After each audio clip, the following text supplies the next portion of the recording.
కందిగోపుల మురళి ఇంటిలోకి వెళ్లి తలుపులు వేసుకునే ప్రయత్నంలో ఉండగానే ఒక్కసారిగా దాడికి యత్నించిన గుంపులోని అల్లరి మూకలు అప్పటికే ఇంటిని చుట్టుముట్టారు.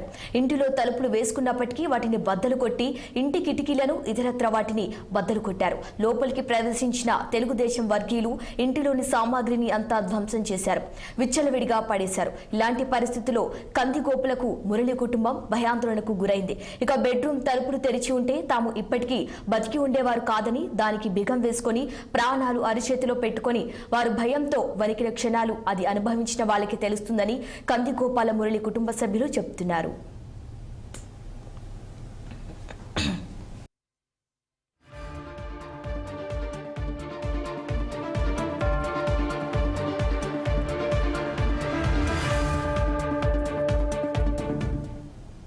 తాడిపత్రిలో మరోమారు రణరంగం జరిగిన పరిస్థితులను గమనించి మాజీ ఎమ్మెల్యే కేతిరెడ్డి పెద్దారెడ్డిని పోలీసులు అక్కడి నుంచి ఇతర ప్రాంతానికి తరలించారు. తన పనిపై తన ఇంటికి వెళ్తున్న విషయాన్ని జిల్లా ఎస్పీ దృష్టికి కూడా తీసుకువెళ్లానని పెద్దారెడ్డి చెబుతున్నారు. ఏది ఏమైనా తాడిపత్రిలో పరిస్థితులు మళ్లీ భగ్గుమన్నాయి.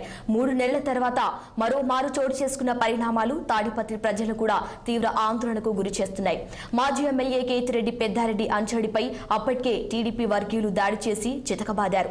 దీంతో అతన్ని పోలీసులు ఆసుపత్రికి తరలించారు.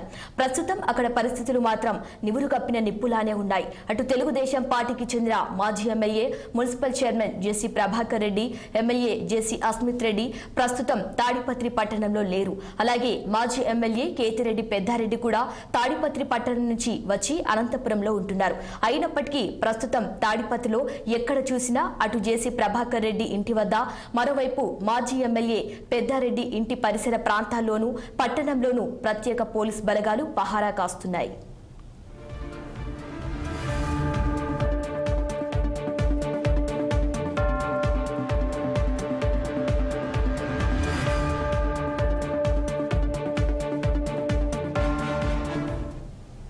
ఒక మాజీ ఎమ్మెల్యేగా తాడిపత్రి నియోజకవర్గానికి చెందిన వ్యక్తిగా వైఎస్ఆర్సీపీకి చెందిన నాయకుడిగా తాను తాడిపత్రికి ఎందుకు వెళ్లకూడదని, తన ఇల్లు అక్కడే ఉందని, తన పార్టీ నాయకులు అనుచరగణం ఉందని పెద్దారెడ్డి ఆవేదన వ్యక్తం చేశారు. వాళ్లకు తాను అందుబాటులో ఉండాల్సిన అవసరం ఉంది కాబట్టి తాడిపత్రికి ఖచ్చితంగా వెళ్తాను అంటూ పెద్దారెడ్డి చెబుతున్నారు. మరోవైపు నాకు ప్రాణహాని సైతం ఉందని ఆయన ఆందోళన వ్యక్తం చేస్తున్నారు. వైసీపీ ప్రభుత్వ పాలనలో తాడిపత్రిలో అంతా ప్రశాంతంగా ఉండేదని, ఇప్పుడు తెలుగుదేశం పార్టీ అధికారంలోకి వచ్చి 3 నెలలు కూడా గడవక ముందే ఇంతటి దారుణమైన పరిస్థితులు ఏంటని మాజీ ఎమ్మెల్యే కేతిరెడ్డి పెద్దారెడ్డి ప్రశ్నించారు. ఇదెక్కడి న్యాయమని, మాజీ ఎమ్మెల్యేలను నియోజకవర్గం చేస్తున్న సంస్కృతి ఏమిటని వారు ప్రశ్నిస్తున్నారు. ఇలాగే అయితే రాష్ట్ర వ్యాప్తంగా ఉన్న వైఎస్ఆర్సీపీ నేతలు అంతా కలిసి తాడిపత్రిలోకి వెళ్తామని, అక్కడే ఉంటామని, ఆందోళనకు కూడా వెనకడబోమని వారు చెబుతున్నారు. నూరు గొప్పన నిప్పులా ఉంది. ఎన్నికల ఫలితాల నుంచి ఇప్పటిదాకా ఎప్పుడు ఏమి జరుగుతుందో అనేటువంటి పరిస్థితుల్లో ఒకవైపు నాయకులు, మరోవైపు ప్రజలు కూడా అక్కడ ఆలోచనలో ఉన్నటువంటి పరిస్థితి. ఇలాంటి నేపథ్యంలో ఎన్నికల తర్వాత 3 నెలలు గడుస్తున్న మరోమారు తాడిపత్రి నియోజకవర్గ కేంద్రం భగ్గుమనింది. అసలు ఎందుకు తాడిపత్రి నియోజకవర్గం అంటే ఒక అభివృద్ధికి ల్యాండ్ మార్క్ గా ఉండేటువంటి ప్రాంతం, ఇండస్ట్రీస్ ఉన్నాయి, అదే విధంగానే పెద్ద ఎత్తున వ్యాపార వ్యవహారం. ఇలాంటి నేపథ్యంలో ఎందుకు తాడిపత్రి భగ్గుమంటుంది? ఇది ఫ్యాక్షన్ ప్రభావమా, లేక వైరి వర్గాల ప్రభావం, వ్యక్తిగత వ్యవహారాల? మన చెంత మాజీ ఎమ్మెల్యే కేతిరెడ్డి పెద్దారెడ్డి తాడిపత్రి మాజీ ఎమ్మెల్యే ఉన్నారు, అడిగి తెలుసుకున్నాం. సార్, మొత్తం పైన ఎన్నికలు అయిపోయాయి, రిజల్ట్స్ వచ్చాయి, ప్రభుత్వాలు ఏర్పడ్డాయి, 3 నెలలు గడుస్తోంది. ఇంకా ఎందుకు తాడిపత్రి రావణ కాష్టంగానే రగిలిపోవాల్సిందేనా? అసలు ఎందుకు ఈ పరిస్థితుల్లో, ఎందుకు కారణం ఏంటి? అసలు తాడిపత్రిలో ఎలక్షన్లు నుంచి అక్కడ జరిగిన సంఘటనలు దృష్టిలో పెట్టుకొని పోలీస్ అధికారులు కూడా నిర్లక్ష్య వైఖరి వల్లనే ఎలక్షన్లప్పుడు కానీ మళ్ళా నిన్న పోయినప్పుడు కూడా జరగడం కానీ దీనిపైన పోలీస్ వైఫల్యం అనేది దీనికి నిదర్శనం. ఇంకోటి ఏమంటే, ఎలక్షన్లు కౌంటింగ్ అయిపోయినప్పటి నుండి మున్సిపల్ చైర్మన్ నన్ను తాడిపత్రికి రానేను, వస్తే ఇక్కడ ఉండేటువంటి వ్యక్తులు పంచవుడి కొడతారు, నిన్ను రానేనని పదే చెప్పడం జరుగుతుంది. అంటే దీని ఉద్దేశం ఏమంటే, నేను తాడిపత్రికి పోకపోతే అతని ఆధిపత్యం సాగించుకోవాలను, లేకపోతే అతని కొడుకు ఎదురు లేకోకుండా చేసుకోవాలను రకరకాల కారణాలతో లోకల్లో అందరినీ రెచ్చగొట్టుకుంటా ఈ విధంగా కొనసాగుతుంది. నిన్నటి రోజు కూడా నా వ్యక్తిగత పని మీద తాడిపత్రికి పోయేటప్పుడు ఎస్పీ గారు పర్మిషన్ తీసుకొని పోయినా 10-15 నిమిషాల నుండి నా పని చూసుకొని వస్తా. జిల్లా ఎస్పీ చెప్పిన తర్వాత నేను పోయినా కూడా పోలీసులు ఎంత నిర్లక్ష్యంగా వ్యవహరించారో అందరికీ తెలుసు. ఏంటికంటే నేను పోయిన 10 నిమిషాల్లోనే దాదాపు 100 మందిని ప్రోగు చేసి దారులకన్నిటికీ పెట్టి నా కోసం ఎవరైనా కార్యకర్తలు వస్తుంటే వాళ్ళపైన దాడి చేయడం కూడా జరిగింది. అందులో భాగంగానే మురళీప్రసాద్ రెడ్డి పార్టీలో యాక్టివ్గా ఉంటాడని, వాళ్ళ మైనింగ్ పైన కేసు వేసినాడని, క్రియాశీలగా పనిచేస్తా ఉంటాడని, మురళీప్రసాద్ ఇంటి పైన దాడి చేస్తే ఇతరులు ఎవరు కూడా నా దగ్గరకు రాకూడదని, అందులో భాగంగానే నేను కూడా తాడిపత్రికి పోవాలంటే ఆలోచన చేసి పోలేనేమో అని ఆయన భ్రమలో ఈ దాడులకన్నీ చేశారు. ఈ దాడులలో గతంలో జరిగిన అల్లర్ల కేసులలో ఎలక్షన్ల తర్వాత ఆ కేసులలో ముద్దాయిలందరినీ అరెస్ట్ చేసింటే ఈ రోజు ఈ పరిస్థితి వచ్చేది కాదు. ఇప్పుడు కూడా స్వయాన ఎస్పీ గారే తాడిపత్రిలో ఇది 3వ రోజు ఆయన ఉన్నా కూడా కౌంటర్ కేసులు కట్టడం జరిగింది. అంటే ఇది చాలా దుర్మార్గమైన చర్య. ఎందుకు చెప్తున్నా అంటే ఎక్కడన్నా ఒక మనిషి పైన దాడి చేసినప్పుడు అతను మీద దాడి చేసి కొట్టేటప్పుడు అతను కులంతో దూషించే ప్రసక్తే ఎక్కడ కూడా ఉండదు. అది ఉదాహరణకు ఎవరైనా కానీ ప్రయత్నం చేయించుకుంటే కూడా వాళ్ళకు కూడా తెలుస్తుంది. నేను సేవ్ అవుతానా, ప్రొటెక్ట్ చేసుకుంటాను నేనంతకు నేను, లేకపోతే ఇతరుల కులంతో దూషిస్తాను అనేది ఒక్కసారి వాళ్ళు అనుభవించితే వాళ్ళకు కూడా తెలుస్తుంది. అధికారులు ఎంత నీచంగా తయారైనారంటే ఏదో అధికార పార్టీ ఉంది, ఎమ్మెల్యే చైర్మన్ ఆశీస్సులు మాకుంటే ఇక్కడ ఉండేటువంటి అసాంఘిక కార్యక్రమాల్లో 10 రూపాయలు డబ్బులు వస్తాయి, ఏదో చేసుకుంటూ పోతా అంటే సరిపోతుంది అనేది. ఎప్పుడు అధికారం అనేది ఒక తావును ఉండదు. అది ఎప్పుడో ఒకసారి గవర్నమెంట్ అనేది మారుతానే ఉంటాయి. మారినప్పుడు కూడా ఆ పరిస్థితులు ఎట్లుంటాయి అనేది కూడా అధికారులు కానీ తెలుగుదేశం కార్యకర్తలు కానీ ఆలోచించుకోవాల్సిన పరిస్థితి ఏర్పడింది. ఇదే విధంగా కొనసాగుతా అంటే ఎప్పుడో ఒకసారి ప్రజలు తిరగబడే రోజు కూడా దగ్గరలో ఉంటుంది. నేనైతే ఎస్పీ గారిని మరోసారి కలుస్తా, మళ్ళా పర్మిషన్ అడుగుతా. న్యాయపరంగా చట్టపరంగా నేను మాజీ ఎమ్మెల్యేని, అక్కడ నాకు కూడా కొంత వర్గం ఉంది, వైఎస్ఆర్సీపీ కార్యకర్తలు ఉన్నారు, వాళ్ళ కోసం నేను తాడిపత్రికి పోవాల్సిన పరిస్థితి వచ్చింది. ఎట్టి పరిస్థితుల్లో నేను ఎస్పీ గారిని అడిగే ఆయన పర్మిషన్ తీసుకొని మేము పోతాము.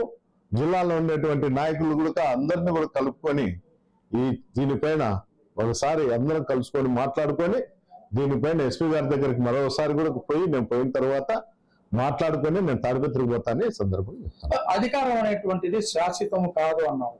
వైఎస్ఆర్సీపీ అధికారంలో ఉన్నప్పుడు పెద్ద ఎత్తున అణిచివేత చేశారు, దాడులు చేశారు, కేసులు పెట్టారు అనేటువంటి విధంగా తాడిపత్రి మున్సిపల్ చైర్మన్ ప్రభాకర్ రెడ్డి చెప్తున్నారు. ఇక్కడ పెద్ద ఎత్తున దాడులు చేశారు అనేటువంటి విధంగా నేను కాదు, గతంలో ఉండేటువంటి ఆఫీసర్లు అందరినీ అడగండి.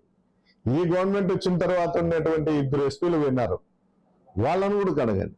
నా నేచర్ ఎలాంటిదో వాళ్ళే చెప్తారు, నేను చెప్పాల్సిన అవసరం. నేను పోయినాకనే అక్కడ ఫ్యాక్షన్లు కానీ అసాంఘిక కార్యక్రమాలు కానీ అన్ని కూడా కలిసి పెడతారు.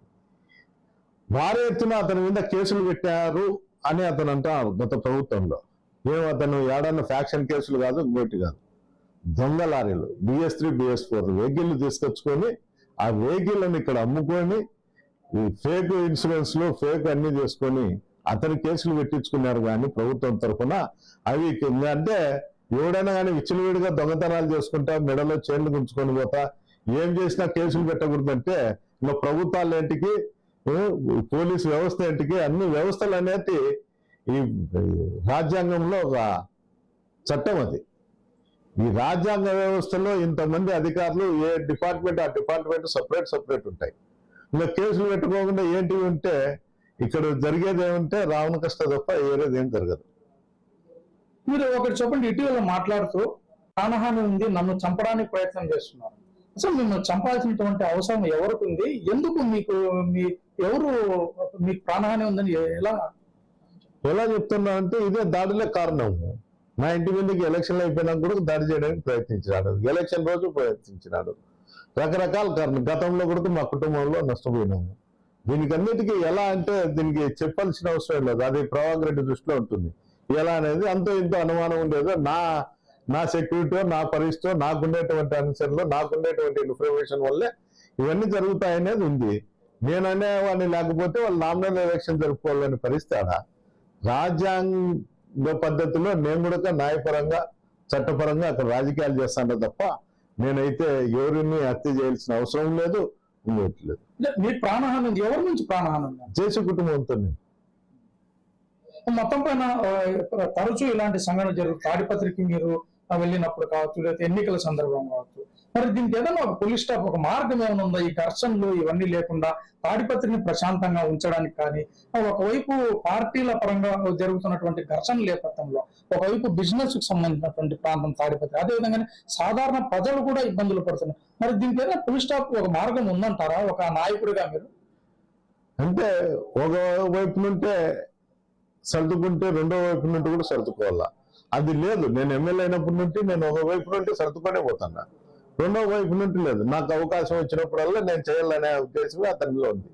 అవకాశం వచ్చింది చేస్తాడు, చూస్తాం, కాలం నిర్ణయిస్తుంది ఏం జరుగుతుంది అనేది. మొత్తం పైన మాజీ ఎమ్మెల్యే కేతిరెడ్డి పెద్దారెడ్డి తాడిపత్రి నియోజకవర్గం సంబంధించి నేను ప్రశాంతంగా నా 5 సంవత్సరాల పాలనలో ప్రశాంతంగా తాడిపత్రి నన్ను కూడా హతమార్చేందుకు ప్రయత్నం చేస్తున్నారు. జేసీ కుటుంబం నుంచి కూడా నాకు ప్రాణహాని ఉంది. అయితే తాడిపత్రి నియోజకవర్గాన్ని ఎప్పుడు కూడా ప్రశాంతంగా ఉంచేందుకే కృషి చేస్తున్నాం. ఇలా నేను వెళ్ళిన ప్రతి సందర్భంలో చేస్తున్నాను కాబట్టి నాకు కూడా అనుమానం వస్తుంది. పరిస్థితుల నేపథ్యంలోనే తాడిపత్రిని ప్రశాంతంగా ఉంచాల్సినటువంటి అవసరం ఉంది. నేనైతే నేను ఎప్పుడు నా కాలంలో నేను 5 సంవత్సరాలు ఇలాంటి సంఘటనలు జరుగుతున్నాయనేటువంటి విధంగా మాజీ ఎమ్మెల్యే తాడిపత్రి నియోజకవర్గం కేతిరెడ్డి పెద్దారెడ్డి చెప్తున్నారు. రసూల్ 60 అనంతపురం జిల్లా. ఏది ఏమైనప్పటికీ తాడిపత్రిలో మరోమారు ఉద్రిక్త పరిస్థితులు నెలకొన్నాయి. నివురు గప్పిన నిప్పుల ఫ్యాక్షన్ పరిస్థితులు అక్కడ కనిపిస్తున్నాయి. ఇందుకు సాక్ష్యం మరోమారు తాడిపత్రిలో చోటు చేసుకున్న సంఘటనలే సాక్ష్యంగా నిలుస్తాయి. ప్రజలు కూడా ప్రశాంతంగా ఎవరి పనిలో వారు నిమగ్నమవుతున్నా ఎప్పుడు ఏం జరుగుతుందో అనే భయాందోళనలు మాత్రం తాడిపత్రి ప్రజలను కూడా వెంటాడుతున్నాయి. ఇదిలా ఉంటే ఇరు వర్గాలకు చెందినటువంటి నాయకులు, కార్యకర్తలు ఎప్పుడు కలయించుకుంటారో, ఎప్పుడు దాడులకు తెగబడతారో, ఎప్పుడు ఎలాంటి పరిస్థితులు ఉత్పన్నమవుతాయో అన్నది మాత్రం సుస్పష్టంగా కనిపిస్తున్నాయి.